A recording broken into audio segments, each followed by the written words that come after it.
Welcome back to Bookish Mind, Season 2. Today we explore Chapter 10 of Napoleon Hill's Think and Grow Rich, titled The Power of the Mastermind. Hill teaches us that no individual achieves great success alone. True power lies in the alliance of like-minded people united by purpose and harmony. And welcome back to the deep dive. I'm really glad you're joining us again because, well, we're about to dive into a really core idea from a book that's shaped countless perspectives, Napoleon Hill's Think and Grow Rich. This book, it's more than just a manual on getting rich. It's really about the underlying principles of significant achievement.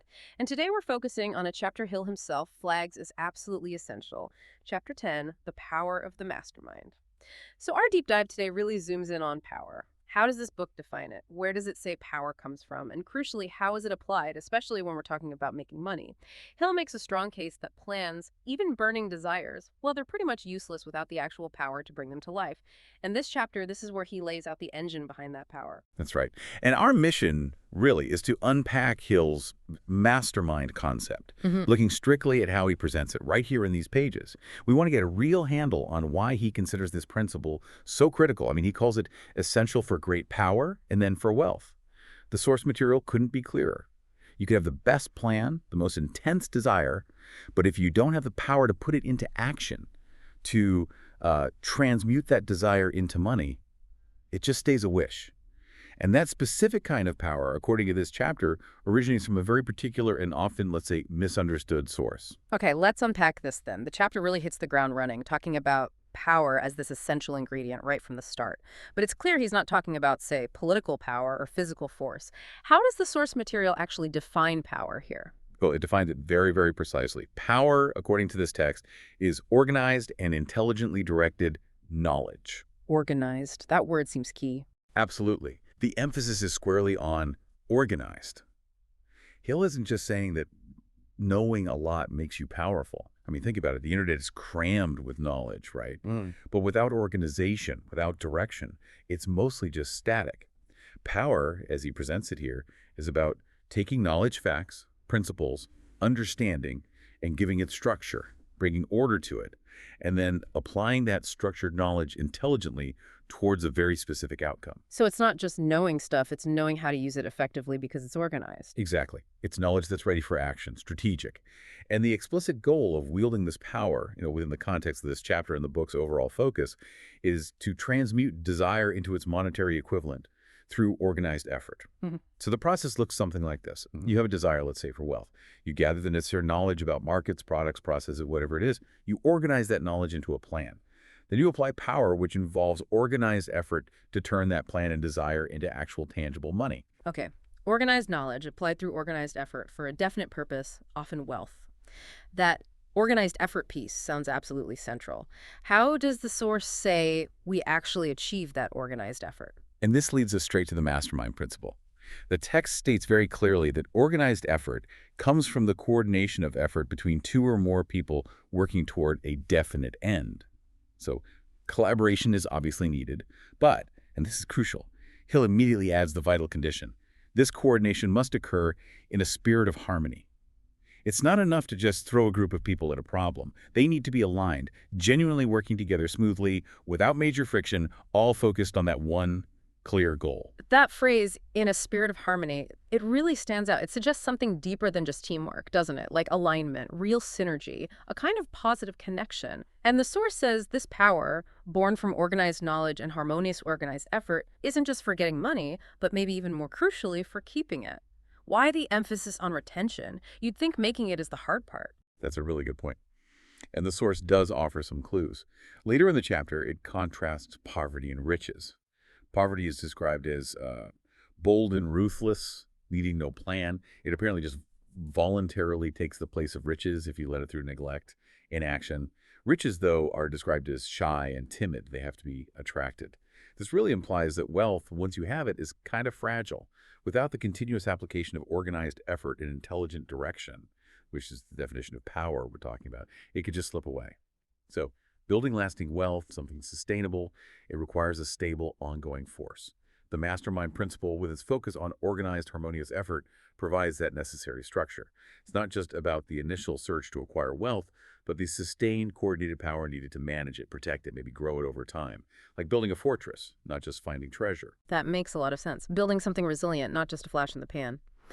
Okay, so if power is this organized and intelligently directed knowledge, the source then naturally explores where we get this knowledge.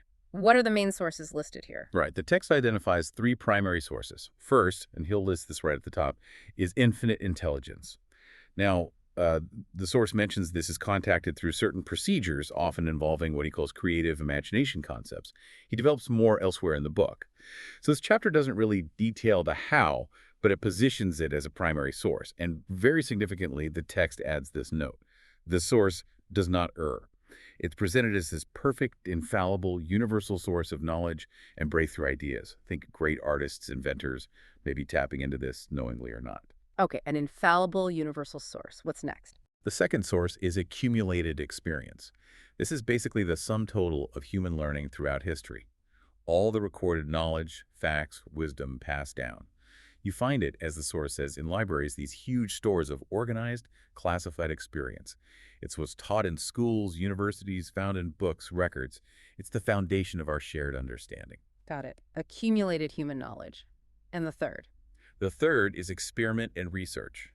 This is the active process of discovering new knowledge. It's the day-to-day work happening in science, in business, in technology, gathering new facts, organizing them, testing things out, and integrating these new findings with what we already know. The source does note that creative imagination often plays a role here too, perhaps in designing the experiments or seeing new connections. So we have this almost cosmic, infallible source, then the vast library of human history, and finally the ongoing discovery of new things. Then the source makes a really critical point right after listing these, doesn't it, about the individual? It does. It states very clearly that it's incredibly difficult for any single individual, relying only on their own efforts, to gather, organize, and effectively apply enough knowledge from these vast sources, especially for really ambitious plans. If your plans are large-scale, the text says an individual must generally induce others to cooperate with him before he can inject into them the necessary element of power. Right. One person, even a genius, just can't handle it all. The sheer volume of knowledge, the different perspectives needed, the amount of effort, and this limitation, this difficulty for the individual, that sounds like the direct lead-in to the mastermind. Absolutely. It's the logical bridge. Acknowledging the individual's limitations when facing large-scale ambition points directly towards the need for something that amplifies both knowledge and effort. And that's exactly what the mastermind principle is presented as. Okay, here we go. This is the core of the chapter. Given that need for amplified knowledge and effort, how exactly does the source define the mastermind? Hill's definition is quite precise. Coordination of knowledge and effort in a spirit of harmony between two or more people for the attainment of a definite purpose. Coordination, knowledge, effort, harmony, definite purpose. Every single one of those elements sounds critical. They absolutely are. It's not just a bunch of people working near each other. It's the coordination of their specific knowledge and their effort. It absolutely demands that spirit of harmony. And it has to be focused, directed towards a definite purpose. Take away any piece, and according to Hill's definition here, you don't really have a mastermind. That emphasis on harmony and purpose really makes it sound more intentional, more tightly aligned than just regular teamwork. And the source is really strong on its importance, isn't it? Stating, no individual may have great power without availing himself of the mastermind. It even says that if you choose your group wisely, your goal is practically halfway reached before you even know it. That's a huge claim. What is it about this principle that supposedly makes it so powerful? More than just adding people together. That's the million-dollar question, isn't it? And the source tries to answer it by describing two distinct aspects or phases of the mastermind principle. One is, let's say, more practical, the other more abstract. First, there's the economic feature. This is the part that's maybe easier to grasp. It's about the tangible benefits you get from surrounding yourself with a group who are willing to give you their wholehearted aid. And again, the text insists, this aid has to be offered in a spirit of perfect harmony. This kind of cooperative alliance, pooling skills, resources, contacts, sheer manpower, is presented as the foundation of nearly every great fortune. The text even says, quite directly, understanding this economic aspect may definitely determine your financial status. It's about leverage, amplifying capabilities, covering blind spots, just doing vastly more than one person could alone. Okay, that makes sense. The practical economic advantages of harmonious cooperation. What's the second characteristic, the more abstract one? All right, this is the psychic phase. The source itself calls this part more abstract and more difficult to comprehend, linking it directly to spiritual forces. This is where Hill introduces that really intriguing idea. No two minds ever come together without thereby creating a third, invisible, intangible force, which may be likened to a third mind. A third mind. Okay, how does he explain that? He tries to explain it using an analogy about energy and matter. He says, the universe is made of energy and matter. Matter breaks down into basic units, molecules, atoms, electrons. Well, he suggests energy also has fundamental units, and the human mind, according to Hill here, is a form of energy. And importantly, he proposes that part of this mental energy is spiritual in nature. Okay, so spiritual energy units. Sort of. And this psychic phase, this third mind, gets formed when individual minds coordinate. And here's that key phrase again, in a spirit of harmony. When that happens, the source claims the spiritual units of energy of each mind form an affinity. They link up, resonate, and this joining, this affinity of spiritual energy units, is the psychic phase of the mastermind. So it's presented as more than just a metaphor for group thinking. Hill seems to be suggesting some kind of literal, energetic or spiritual fusion happens when minds align harmoniously. Wow, how does he illustrate that? He uses another metaphor, the electric battery. He points out that a group of batteries gives off way more energy than just one, right? The total power depends on how many cells there are and how they're connected. He argues brains work similarly. A group of brains, coordinated in harmony, generates more thought energy than a single brain could alone. And the really crucial benefit he highlights is that this increased energy, this collective thought energy, becomes available to every individual brain in the group. So being in a harmonious mastermind doesn't just give you access to other people's knowledge and effort. Exactly. According to this psychic phase concept, it actually boosts your own mental capacity, your insight, your creativity, maybe even your intuition, because you're tapping into this amplified collective energy field. Like, each battery in the pack benefits from the higher overall voltage. Harmony is the connection that lets the energy flow and build. That third mind idea, the energy amplification, it really underscores why harmony is so critical. Discord wouldn't just be inefficient, it would literally break the circuit, wouldn't it? That seems to be the implication, yes. The source uses some really compelling examples to show this principle in action. Who are some of the main figures mentioned? Yeah, the examples definitely help make it more concrete. The first big one is Andrew Carnegie. Hill actually mentions that Carnegie himself introduced him to the economic aspect of the mastermind, like 25 years before the book. So it was clearly foundational for Hill. Carnegie, the source says, had this mastermind group, his core staff, about 50 people, their definite purpose, absolutely clear, making and selling steel. And Carnegie apparently attributed his entire fortune, all that immense wealth, directly to the power generated by this group. Then Hill generalizes. He says, basically, look at the story of anyone who built a great fortune, or even a modest one, and you'll find they use the mastermind principle, whether they called it that or even realize it consciously. And he makes that incredibly strong statement. Great power can be accumulated through no other principle. No other principle. That's incredibly absolute. Henry Ford is another example given, right? And his story seems to emphasize overcoming limitations through these associations. What does the source say about Ford? Right. The Ford example is used to illustrate the amplifying effect on an individual.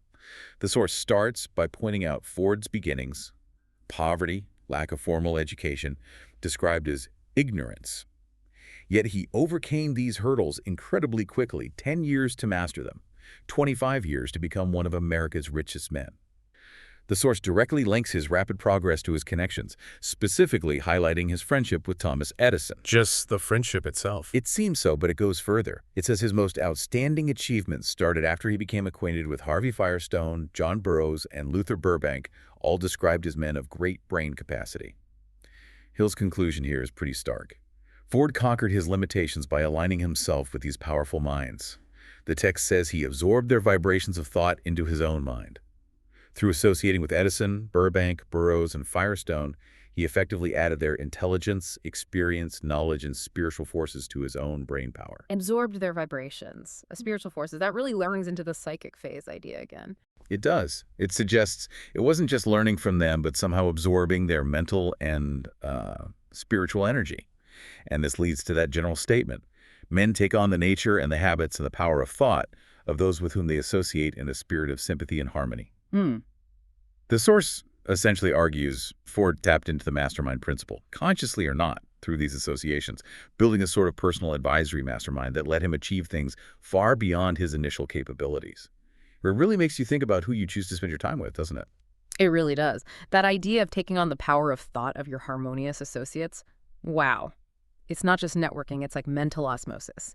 Then the source shifts gears quite dramatically with Mahatma Gandhi. His power wasn't financial at all. How is his influence explained using the mastermind? The Gandhi example is fascinating because it shows the principle applies beyond just making money. It's about generating power for any definite purpose.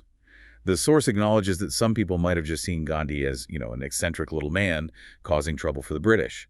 But Hill's assessment is completely different. He declares Gandhi is the most powerful man now living, based on his vast number of devoted followers, and even probably the most powerful man who has ever lived. That's an incredible claim. How did he wield this power? His power is described as passive, but it is real. And the method. According to the source, it was the mastermind principle applied on an unimaginable scale. He came by power through inducing over 200 million people to coordinate with mind and body in a spirit of harmony for a definite purpose. 200 million people Yeah, in harmony for Indian independence. exactly. And Hill calls achieving that level of harmonious coordination among so many people a miracle. He really emphasizes the difficulty, saying it's miraculous that many people can be induced to cooperate in a spirit of harmony for a limitless time. Then he throws down a challenge to the reader. If you doubt that this is a miracle, try to induce any two people to cooperate in a spirit of harmony for any length of time. He points out how hard it is even in business to get a small team working together without friction. That comparison really drives home the point about how rare and powerful true harmony is. It does. And it positions Gandhi's ability to foster that harmony on such a massive scale as the source of his extraordinary power. He didn't have armies or vast wealth in the usual sense, but he generated immense influence by uniting minds harmoniously around a shared, definite goal. And the source ties this back to infinite intelligence again, right? Yes, it connects Gandhi's achievement back to that primary source of knowledge. It reiterates that infinite intelligence heads the list of power sources. And it suggests that when people coordinate harmoniously for a definite goal, they essentially put themselves in a position to draw power directly from this great universal storehouse of infinite intelligence. This is presented as the ultimate power source, the one geniuses and great leaders access. And remember, unlike knowledge gained through our fallible senses, infinite intelligence does not err. So a harmonious mastermind, whether aiming for wealth like Carnegie or independence like Gandhi, isn't just pooling human knowledge. Hill suggests it can tap into a higher perfect intelligence, which might help explain Gandhi's seemingly impossible feat. That potential to tap into an unerring source through group harmony, it adds such a profound dimension. It's not just collaboration, it's potentially accessing something more. The source then shifts to another really vivid metaphor, this stream of power. What's that about? It's a really powerful visual metaphor Hill uses. He asks you to imagine a great river, but it has two distinct currents or sides. One side flows strongly towards wealth, carrying along everyone who gets into that current and stays there. The other side flows just as strongly, but in the opposite direction towards misery and poverty. And it sweeps along everyone caught in that current who can't find a way out. And what makes up this stream? What determines which side you're on? According to the source, the stream itself is composed of your thinking process. Your dominant thoughts and feelings dictate which current you're in. The positive emotions, positive thinking, they form the side flowing towards fortune. The negative emotions, fear, doubt, envy, they form the side flowing down towards poverty. So our internal state, our mindset, literally determines our trajectory in life, according to this analogy. That's exactly it. And the source calls this realization a thought of stupendous importance. It's Hill saying your mindset isn't just a contributing factor, it's the fundamental current carrying you. If you find yourself on the poverty side, this book, Understanding These Principles, is offered as an oar, something you can use to actively propel yourself across to the wealth-flowing side. But, and he really hammers this point, the oar only works through application and use. Just reading about it, thinking about it, even agreeing with it, won't move you an inch. You actually have to pick it up and row. That's a crucial distinction, knowledge versus application. Definitely. The source also acknowledges people might fluctuate between the sides. It specifically mentions the 1929 Wall Street crash as something that violently swept millions, from the positive to the negative side. showing how external shocks can impact mindset and circumstances. And he notes that the book was written partly for those people struggling to get back to the positive current. It also contrasts poverty and riches in terms of their personality. Yes, it does. It says poverty and riches often trade places. Poverty voluntarily takes the place of riches. It's the default if you do nothing, bold and ruthless, because it requires no plan or effort. Riches, on the other hand, are shy and timid. They must be attracted through well-conceived and carefully executed plans. This loops back to the need for deliberate, organized effort, the kind powered by a mastermind, because riches won't just happen by default like poverty can. The analogy concludes by stating, anybody can wish for riches, and most people do, but only a few grasp that a definite plan plus a burning desire for wealth are the only dependable means of accumulating wealth. Wishing leaves you drifting. Plans powered by desire and implicitly the mastermind are the way you row. That stream analogy is powerful, linking our thoughts directly to our direction. There's one more analogy in the section too, comparing money to a shy and elusive maiden. What does that add? It adds another layer to how we should approach wealth creation. It personifies money, suggesting it's not something you just take, but something you need to cultivate a relationship with, almost. The source says money must be wooed and won by methods not unlike those used by a determined lover. Wooed and won. Yeah, the language might sound a bit dated, but the core idea is about the approach. It requires determination, persistence, focus, a strategy, not just passive hope. The key takeaway is that the power used in wooing money is similar to the power needed in that determined pursuit. And then the source lists the ingredients for successfully wooing money, tying together several key themes. That power, it says, must be mixed with faith.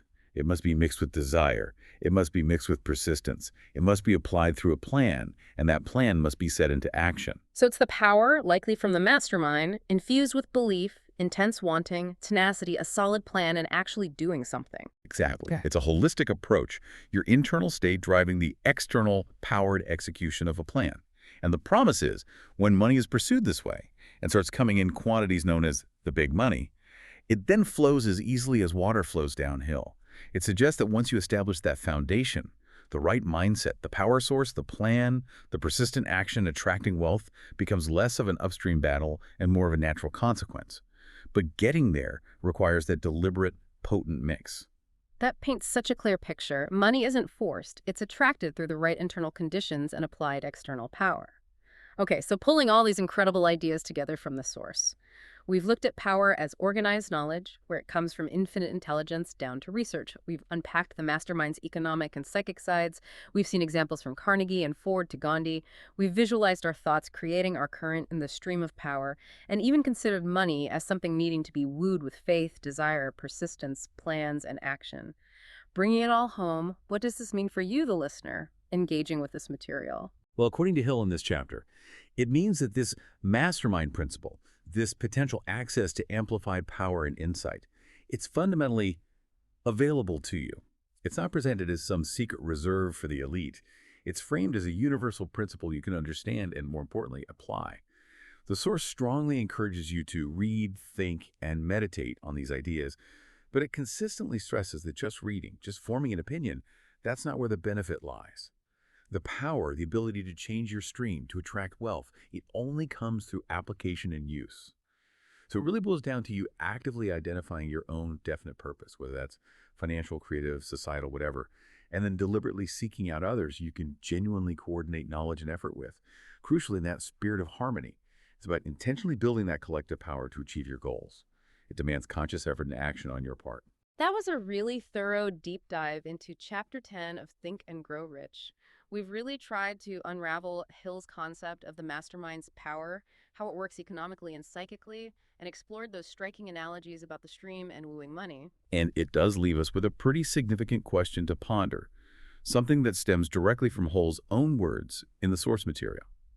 If he describes achieving genuine harmony even between just two people, sustained over time, as being incredibly difficult, almost a miracle compared to Gandhi's massive achievement, what does that really tell you about the level of conscious effort, the self-awareness, the commitment needed to manage ego and friction that's required from every single person in a group to actually form and maintain a truly harmonious mastermind? One that's capable of tapping into both its economic and potentially its psychic power for a definite purpose. It suggests it's far more than just finding people you like or agree with. It seems to demand a really profound level of individual discipline, focus on the shared goal, and commitment to the group's dynamic health. Definitely something to think about as you consider applying these ideas yourself. Absolutely. That difficulty of achieving real harmony is a critical point. Thank you so much for joining us for this deep dive. We genuinely hope it provided you with some valuable insights drawn directly from the source material itself.